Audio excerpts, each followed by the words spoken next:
My name is Hamish Sutherland, Managing Director of HG Turf Group. And I'm Ross Sutherland, the founder of HG Turf in 1993. We're here at HG Turf Group's turf farm, based at Alexandra, Victoria. We have 150 hectares of turf here, so that's 1.5 million square metres. And fortunately, we're on the alluvial flats of the river, which are very fertile and ideal for growing grass. We started with the MCG in 1998. I just think it's a wonderful thing to be able to supply probably the best ground in the Southern Hemisphere, certainly, and one of the best in the world, and a big ground. 2 hectares, a big area. Gee, the colour looks good. Oh dear, the colour's great. Yeah. And the density. Yeah. Yeah. The nice thing is we're using the same grass variety as what they've got down there, so Yeah. it just should blend in so well when it goes in. After the redevelopment of the MCG in 2006, with the Great Northern Stand being built, we found that the extra shade on the field put more pressure on the turf, and it was more difficult for the turf to recover. It just stayed moist, and so the grass wasn't using the moisture because it's not in the sun, and the sun wasn't drying out the turf, and therefore when it's played upon it can depreciate more quickly. So we developed a new technology over the ensuing 5 to 10 years with a more open backing called Hero Hybrid Grass, and that's the product we use today. So if we explain the process from start to finish, this is a sample of the hybrid grass that we're sending to the MCG. This is the raw product. We basically lay this on the ground. We then infill this product with sand, which gives us the profile depth. We then plant seeds into the top of the fibres, and then the seeds grow into the mature grass.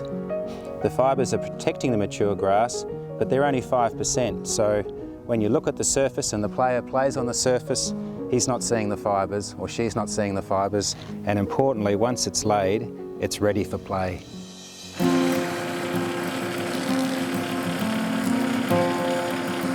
With the conclusion of the Women's ICC 2020 World Cup, we're now preparing for the replacement of turf in the middle of the field after the removal of the cricket wickets.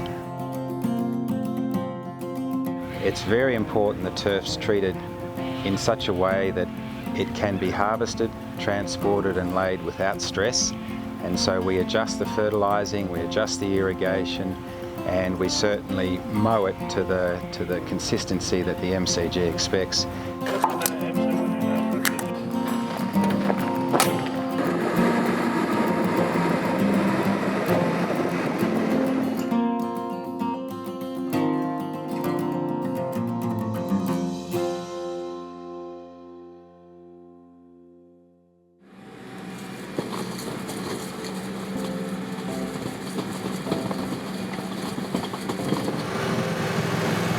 My name's Michael Salvatore. I'm the Executive Manager of Turf for the MCC.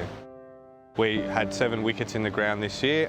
Post the Women's World Cup final, we prepared them to get taken out, and they were taken out on Tuesday night and Wednesday night.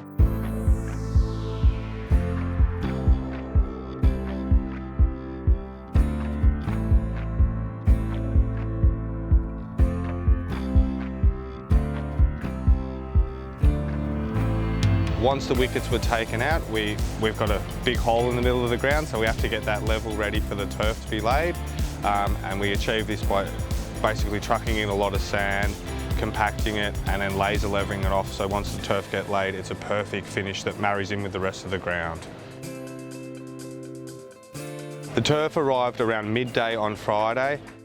HG had a big team on, they know it's a high priority job, so they're able to get into it straight away.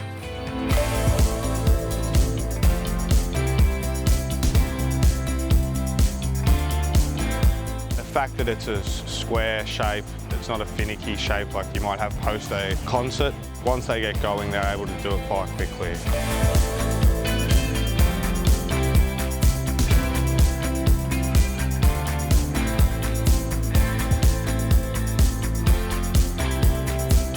As you can maybe see in the background, Connor's doing some rolling of the ground, and once he's done that, we'll start our line marking process. So tomorrow, first thing, we'll come in and start putting the boundary in, the centre square, the 50-metre arcs, and then we'll look to change our cutting pattern so it looks nice and pretty for the football season.